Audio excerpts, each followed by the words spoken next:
Hey guys, good afternoon. Welcome back po dito sa ating YouTube channel. So, ang mainit po nating update ngayon ay pumapatungkol po dito sa kalaban ng TVJ na kung saan ako ay ang aga po ng karma nga naman. Iba nga naman talaga kapag po ang Diyos na ang kumilos. Palibasa kasi ay tinitira po nila yung mga taong wala namang ginawang malipos sa kanila, yung mga taong lumalaban lang naman para sa karapatan nila dahil kagaya po nitong si Joey De Leon na pinaglalaban yung creation po niya, which is ang Itbulaga. Siya po nakiisip niyan and ngayon tinitira po, and madalas tinitira si Joey De Leon sa social media ng mga bashers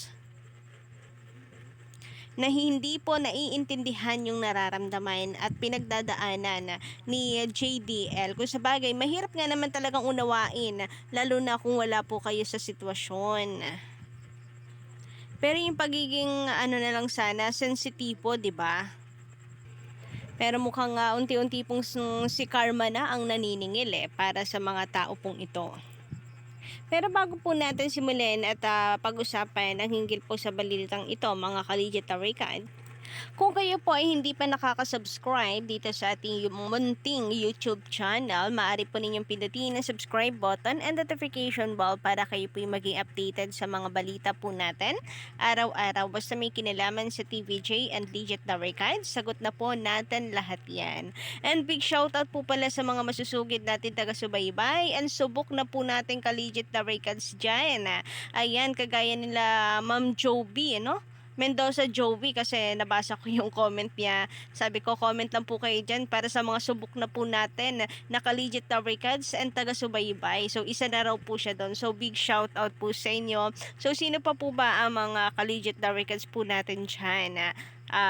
Lagi po nating nababasa ang komento, sina Sir Roy Mogol, Fallen Angel, Joe Donato, Jefferson Ato, and sino pa ba? Baka po may makalimutan tayo tapos magtampo. Sila Miss Maria Teresa Romero, Maria Teresa Alarcon. Sila Sir Lipsper Fernandez. At napakarami pa pong iba. And ito nga, dami na rin po natin si Sir Dennis Damasino sa atin pong isa-shoutout. Sabi niya dito pa, shoutout naman, Gandara. Bago ako sa channel mo, Legit Dabricads ako. Thank you so much naman.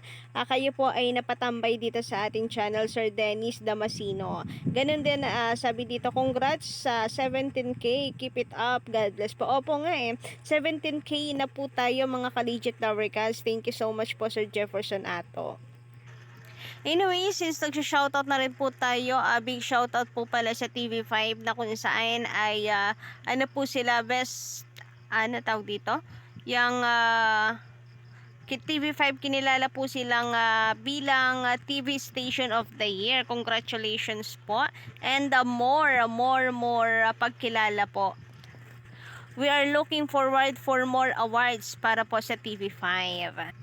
And para naman po sa mga nagtatanong ng tawag dito ng TV ratings po nung kahapon, September 2, 2023, wala pa pong lumalabas na TV ratings kahapon.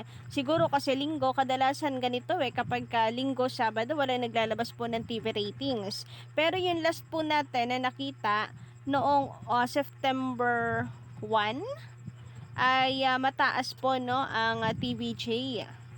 September 1 ba yun o August 31? August 31 po pala ito na 4.9 po ang nakuha ng TVJ. So yan pa lang po yung last na nakikita po natin na TV rating. So ang tabayanan po natin sa Lunes or bukas kung meron pong September 1 and September 2 na lalabas po na TV ratings.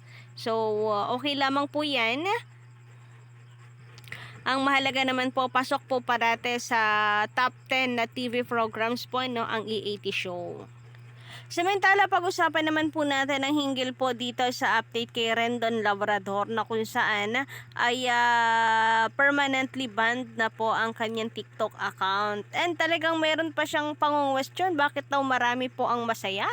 Sabi niya dito sa kanyang My Day sa Facebook, bakit ang daming masaya na binura ako sa TikTok? Kung may sama kayo ng loob sa akin, pakisabi lang para alam ko. Ang hanggang ngayon pala, hindi pa rin niya alam na meron pong mga tao na masama ang loob sa kanya.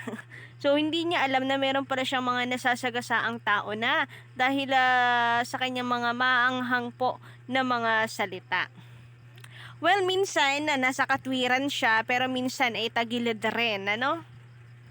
Sabi nga po ng mga tao ay sadyang pampam, nakikisawsaw lang ito sa mga issues sa social media. And yung latest interview pa niya, ang sabi pa niya doon, hindi na siya nag-iisip. Bakit kailangan pang mag-isip? At ang tagal, ang problema daw kasi ang tagal daw po mag-analyze kung alin po ang tama at mali, kung tama ba ang gagawing desisyon. So siya, basta naisip niya, post agad.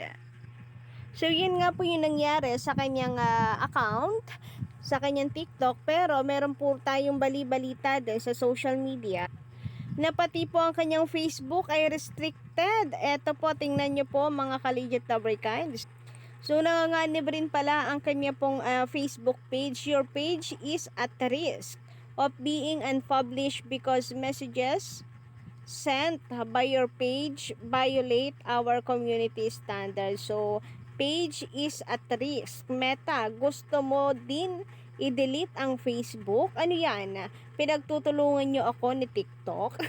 So, yan po ay page is at risk. So, mukhang mawawala rin ang kanyang Facebook page nito. Ayan, Rendon Labrador, mawawala na sa Facebook. So, yan po yung mga latest balita hinggil po rito. And alam naman po natin na isa rin po si Rendon sa nang batikos dito kay Joey De Leon. So, mukhang karma is real talaga, no? And, ayan, wala po kinalaman dyan si Joey De Leon. So, wala lang higit, wala naman po tayong kinalaman dyan. Nagulat nga rin tayo sa balitang ito. At, mukhang Diyos na po talaga, no, ang naniningil sa ginawa pong pagbabatikos dito kay JDL, kasi wala naman po siyang kinalaman na talaga naman pong masakit sa pakiramdam naman ang agawan po ng nilikha niya, which is ang Itbulaga. Biruin nyo yun, ilang dekada po siya, sila, lahat. Maglilimang dekada tapos bigla pong mawawala na lamang po sa Itbulaga. Sila po ang naging utak, araw-araw silang nandyan, tapos biglang mawawala.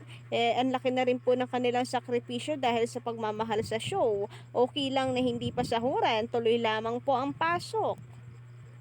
Kasi hindi na lamang po ito work sa kanila, kundi ito po ay buhay na po nila.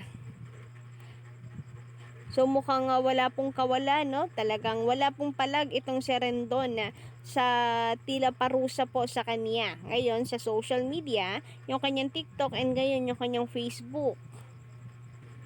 Pero sabi nga po natin, hindi naman lahat. Karamihan lang, kumbaga ay meron din naman siyang sinisita na tama lang din naman na umaagree tayo, 'di ba? Pero meron din pong hindi tama. So sabi nga niya dito, bakit daw maraming masaya na binura daw siya sa TikTok. So hindi rin niya alam na marami din pala ang gusto rin siyang mawala sa social media. Grabe po, no, yung mga bumabangga sa TVJ, kagaya ng Tape Inc. Tingnan po ninyo, kinakarma rin po talaga. So, nawalan din po ito ng Facebook at YouTube. Ngayon si Rendon. So, iba po talaga si Papa God kapag kumilos po, ano. And sabi nga po, kung sino po ang naapi, sino pong hinihila pababa, ay siya pong itinataas. Actually, tahimik naman po ang TVG even po sa kanilang mga success.